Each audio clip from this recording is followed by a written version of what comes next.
കാലിഫോർണിയയിൽ കുടിയേറി പാർത്തവരെ കൊണ്ട് ട്രംപിനുണ്ടായ പൊല്ലാപ്പുകളെ കുറിച്ചാണ് ഇപ്പോൾ എല്ലാവരും ചർച്ച ചെയ്യുന്നത്.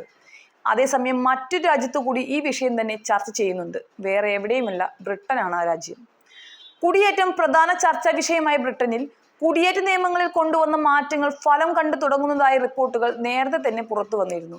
കുടിയേറ്റ നിയമം കൂടുതൽ കർശനമായതോടുകൂടി 2024 നെറ്റ് ഇമിഗ്രേഷൻ പകുതിയോളം കുറഞ്ഞ് 4,31,000 എന്നാണ് ഓഫീസ് ഫോർ നാഷണൽ സ്റ്റാറ്റിസ്റ്റിക്സിന്റെ കണക്കുകൾ പറയുന്നത്. വർക്ക് വിസയിലും സ്റ്റുഡൻസ് വിസയിലും വരുന്നവരുടെ എണ്ണത്തിൽ കുറവുണ്ടായിട്ടുണ്ടെങ്കിലും വിദ്യാർത്ഥികളെ ആശ്രിതരായി എത്തുന്നവരുടെ എണ്ണത്തിലാണ് വൻ ഇടിവുണ്ടായിട്ടുള്ളത്. ഇതേ നിലയിൽ പോയാൽ 2026 നെറ്റ് മൈഗ്രേഷൻ 2 ലക്ഷമായി കുറയുമെന്നാണ് കണക്കാക്കുന്നത്. എന്നാൽ ഇത് അതിഥി സൽക്കാരം, ചില്ലറ വിൽപ്പന തുടങ്ങിയ മേഖലകളിൽ കടുത്ത തൊഴിലാളി ക്ഷാമത്തിന് വഴി തെളിയിക്കുമെന്ന് migration advisory committee chairman professor Brian Bell മുന്നറിയിപ്പ് നൽകുന്നുണ്ട്. അടുത്ത 4 വർഷത്തിനിടയിൽ നെറ്റ് മൈഗ്രേഷൻ ഫലപ്രദമായ രീതിയിൽ കുറയ്ക്കാൻ കഴിയുമെന്നാണ് ഈ കണക്കുകൾ കാണിക്കുന്നത് എന്നായിരുന്നു പ്രധാനമന്ത്രിയുടെ ഓഫീസിന്റെ പ്രതികരണം.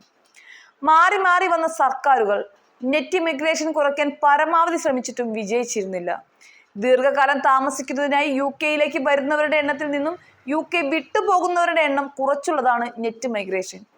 2023 ജൂൺ വരെയുള്ള ഒരു വർഷക്കാലം നെറ്റ് മൈഗ്രേഷൻ 9,06,000 എന്ന റെക്കോർഡ് നിലയിലേക്ക് ഉയർന്നിരുന്നു. കഴിഞ്ഞ വർഷം ഇത് 7,28,000 മാറി. ഇപ്പോൾ പുറത്തു വന്നിരിക്കുന്ന കണക്ക് 2024 ഡിസംബർ വരെയുള്ള ഒരു വർഷക്കാലത്തേതാണ്. അടുത്ത വർഷം ഇത് വീണ്ടും കുറയുമെന്നാണ് ബെൽ പറയുന്നത്. അടുത്ത 1-2 വർഷത്തിൽ ഇത് 2 ലക്ഷത്തിലെത്തുമെന്നും അതിനുശേഷം ഉയർന്ന് 3 ലക്ഷത്തിലെത്തുമെന്നും അദ്ദേഹം പറയുന്നുണ്ട്. റെസ്റ്റോറൻറ്റുകൾ, ഷോപ്പുകൾ, ഹോട്ടലുകൾ തുടങ്ങിയവയായിരിക്കും ഇതിന്റെ പ്രത്യാഘാതങ്ങൾ പ്രധാനമായും അനുഭവിക്കുക. അടുത്ത കുറച്ച് വർഷക്കാലം വിദേശങ്ങളിൽ നിന്നും ജീവനക്കാരെ റിക്രൂട്ട് ചെയ്യാൻ കഴിയാതെ വന്നേക്കും. ഫാമിലി വിസയുമായി ബന്ധപ്പെട്ട് കമ്മിറ്റിയുടെ ഏറ്റവും പുതിയ റിപ്പോർട്ട് പുറത്തുവിടുന്നതിനായി മാധ്യമപ്രവർത്തകരുമായി കൂടിക്കാഴ്ച നടത്തിയപ്പോഴായിരുന്നു അദ്ദേഹം ഇത് പറഞ്ഞത്. കുടുംബത്തെ കൂടെ കൊണ്ടുവരാൻ മിനിമം വേതനം 38,700 പൗണ്ട് ആക്കുന്നതിന് കൺസർവേറ്റീവ് പാർട്ടി കൊണ്ടുവന്ന പദ്ധതി റദ്ദാക്കണമെന്നും കമ്മിറ്റി ആവശ്യപ്പെടുകയുണ്ടായി. എന്നാൽ അത് മനുഷ്യാവകാശ നിയമങ്ങൾക്ക് എതിരാണെന്നും ബെൽ ചൂണ്ടിക്കാട്ടുകയുണ്ടായി. ബ്രിട്ടീഷ് പൗരന്മാർക്കും PR ഉള്ളവർക്കും കുടുംബത്തെ കൊണ്ടുവരാനുള്ള മിനിമം വേതനം 24,000 പൗണ്ടിനും 28,000 പൗണ്ടിനും ഇടയിലാക്കുന്നതായിരിക്കും അനുയോജ്യമെന്നും കമ്മിറ്റിയുടെ റിപ്പോർട്ടിൽ പറയുന്നുണ്ട്. ഇത് സാമ്പത്തിക ക്ഷേമത്തിനും സഹായിക്കും.